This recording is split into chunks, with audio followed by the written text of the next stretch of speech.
Army जो है पाकिस्तान की वो क्या चाहती है? वो तो सीज फायर भी कर रही है भारत के साथ, और जनरल बाजवा ये भी कह रहे हैं कि हम पुरानी जो गिले शिकवे हैं भारत के साथ भूलना चाहते हैं। तो इस सारी सूरत हाल में आपको क्या लगता है कि इमरान खान अगर पर्दा स्क्रीन से गायब हो जाते हैं तो भारत के साथ पाकिस्तान के ताल्लुकात दोबारा से रिपेयर होंगे, या पाकिस्तान की तरफ से क्या कोशिश नजर आती है आप? सर ऐसा है, मैं आपको बताता हूँ। पहली बात तो पाकिस्तानी फौज जहां तक मैं समझता हूँ एक दुश्मन फौज है हमारे लिए, और जनरल बाजवा दुश्मन फौज के जनरल है।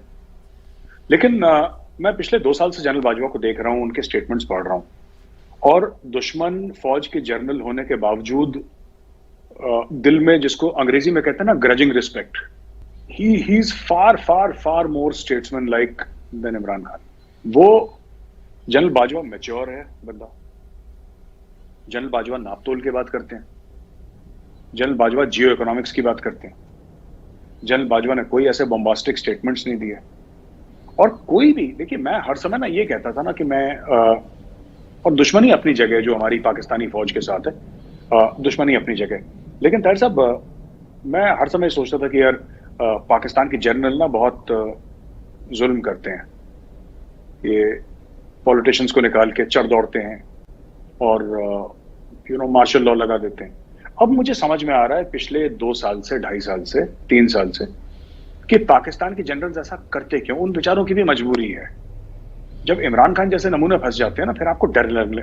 मैं मार्शल लॉ को ठीक नहीं ठहरा रहा, मैं ये नहीं कह रहा कि वो जो पाकिस्तान के जनरल्स करते हैं ठीक करते हैं। मैं ये कह रहा हूं कि मैं समझ गया कि क्यों करते हैं, मुझे उनकी वजूहत समझ में आ गई।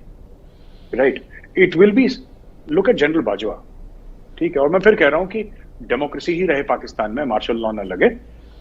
ये मेरी एज अ पड़ोसी मेरी दुआ है। लेकिन सर मैं ये समझता हूं कि जनरल बाजवा इतना मैच्योर बंदा है, ठीक है। जो भी, देखिए, जनरल बाजवा का फर्ज है, जनरल बाजवा की ड्यूटी है कि इंडियन आर्मी का नुकसान करे, ठीक है। और यहां पे जो जनरल्स हैं उनकी ड्यूटी है कि पाकिस्तानी फौज का नुकसान करें।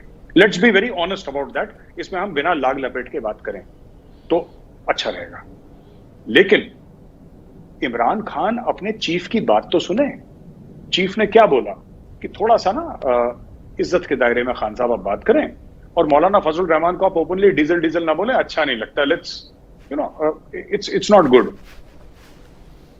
इमरान खान पता नहीं क्या है, दिमाग से इसका दिमाग काम करता है नहीं करता है। ये जलसे में जाके कहता है कि मुझे जनरल बाजवा ने बोला कि डीजल मत बोलो, लेकिन मैंने फिर भी डीजल बोला। अब why should he insult and let down his army chief publicly? Why? क्यों इस तरीके से इमरान खान कर रहा है? क्योंकि इमरान खान को यह पता है कि आर्मी का आशीर्वाद नहीं रहा उसके पीछे। तो अब वो इंडिया की भी तारीफें कर रहा है, इंडियन फॉरेन पॉलिसी की भी तारीफें कर रहा है। हिंदुस्तान सक्सेसफुल हो गया, बड़ा हमसे आगे निकल गया। अभी तक तो मोदी जी को गाली दे रहा था, वो मोदी जी को उल्टा सीधा फाशिस्ट, हिटलर, नाजी, पता नहीं क्या, हिंदुत्व, क्या क्या क्या क्या, दुनिया भर की बातें, आदि उसको समझ में भी नहीं आती, लेकिन बोल रहा था। अचानक मोहब्बत होने लगी हिंदुस्तान से। तो ये सब जिस तरीके की हवा के रुख बदलता है, फिर खान साहब वैसे यूटर्न ले लेते हैं अपना सर। जी, आपने कहा कि खान साहब की अब तक की जो पॉलिटिक्स है और हुकूमत का जो अंदाज है वो हवा के रुख के साथ ही चल रहा है।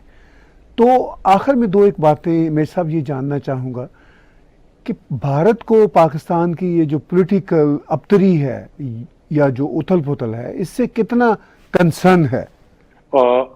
सर वो मुझ जैसे लोगों को इंटरेस्ट है जो कि पाकिस्तान वॉचर्स हैं, जो कि पाकिस्तानी न्यूज़पेपर्स के मोबाइल फोन ऐप डाउनलोड करके रखते हैं अपने फोन पे और पढ़ते हैं सर। यही हम लोग जैसे लोग हैं। बाकी इंडिया में तो इतना ज्यादा नहीं है सर। मीडिया भी बहुत कम कवर कर रहा है, बहुत कम कवर कर रहा है। Media is focusing on Ukraine, focusing on elections, focusing on local issues. Pakistan पे इतना भारतीय मीडिया का नहीं है। हम जैसे लोग हैं सर, हम जैसे लोग तो जब यूक्रेन हो रहा था तब भी हम पाकिस्तान के बारे में ही पढ़ रहे थे, यूक्रेन के बारे में कम पढ़ रहे थे। एक हमारा ऑब्सेशन है पाकिस्तान को लेकर। कई लोग कहते हैं कि अनहेल्दी ऑब्सेशन है, लेकिन अब है तो है सर, लत है, शौक पाल रखा है तो शौक पालेंगे। तो यही है सर। बट मुझे नहीं लगता कि इतनी जल्दी स्टेबिलिटी आएगी sir. I think dark days ahead for Pakistan.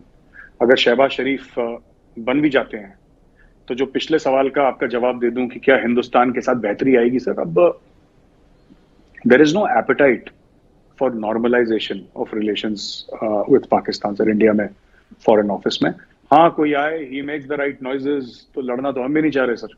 हम नहीं चाह रहे कि टैंक लेके चढ़ दौड़े इस्लामाबाद या लाहौर पे। No, that is not the intent at all. और हम कभी चढ़े भी नहीं सर ऐसे। जब तक जवाबी कार्रवाई हुई है, 1965 में भी जवाबी कार्रवाई हुई थी। कहने की बात यह है सर कि मुझे लगता है डिफिकल्ट होगा, कोई भी आ जाए सर, शहबाज शरीफ आ जाए, कोई आ जाए, मुश्किल रहेगा काफी normalisation of relations with India. लेकिन हाँ, मुमकिन है सर, उम्मीद पे दुनिया कायम है, मुमकिन है हो जाए। बट उसके लिए सर क्या है कि मैं सिर्फ पाकिस्तानी जो लीडर्स हैं, मैं सिर्फ एक बात बताता हूं कि ऐसा नहीं है कि मोदी जी ने जवाब नहीं दिया जो इमरान खान ने उनको गालियां दी थी। जवाब नहीं दिया इसका मतलब मोदी जी को पता नहीं है या उन्होंने अनसुनी कर दी, नहीं। उनको सब पता है, उनको सब पता है किसने क्या बोला। एंड ही विल रिस्पॉन्ड, जितना थोड़ा भी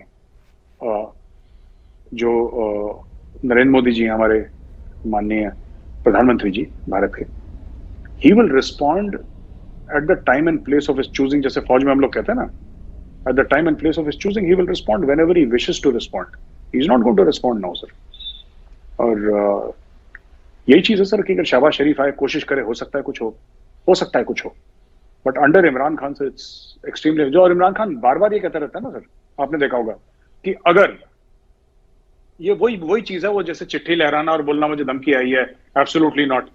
तीसरा चूरन इमरान खान का क्या है कि जब तक भारत 370 और 35 को वापस नहीं लेता तब तक हम भारत से बात नहीं करेंगे। अरे भारत तक कब बोला आपसे बात कर लो? भारत तक किसने बोला? भारत में बताएं, एक बार नाम चल के बता देना। अपने पीटीआई के जलसे में आज रोज जलसे कर रहे हैं, जाके बताएं कि जो भारत में इस फलाने वजीर का, इस फलाने मुशीर का मेरे पास कॉल आया था और वो हाथ जोड़ के गड़गड़ा रहा था, बोल रहा था खान साहब आप प्लीज इंडिया और पाकिस्तान की बात कराइए, खान साहब आप ही करवा सकते हैं। आप बताइए ना, एक्सपोज करिए। इंडिया से इनको एक फोन कॉल छोड़िए सर, एक व्हाट्सएप मैसेज क्या है कि इनको मिस्ड कॉल भी नहीं किया आज तक, ना इमरान खान को, ना इमरान खान की कैबिनेट में किसी को। Nobody is interested. India is not interested in talking to Pakistan. यही शगुफा हर तीसरे दिन छोड़ते रहते हैं कि 370-35 से वापस ले लो, मैं तब बात करूंगा। अरे बात ही नहीं करना चाहते आपसे, कहानी खत्म हो गई। इससे ज्यादा साफ तो हम नहीं बोल सकते ना सर, इससे ज्यादा ब्लंट तो हम नहीं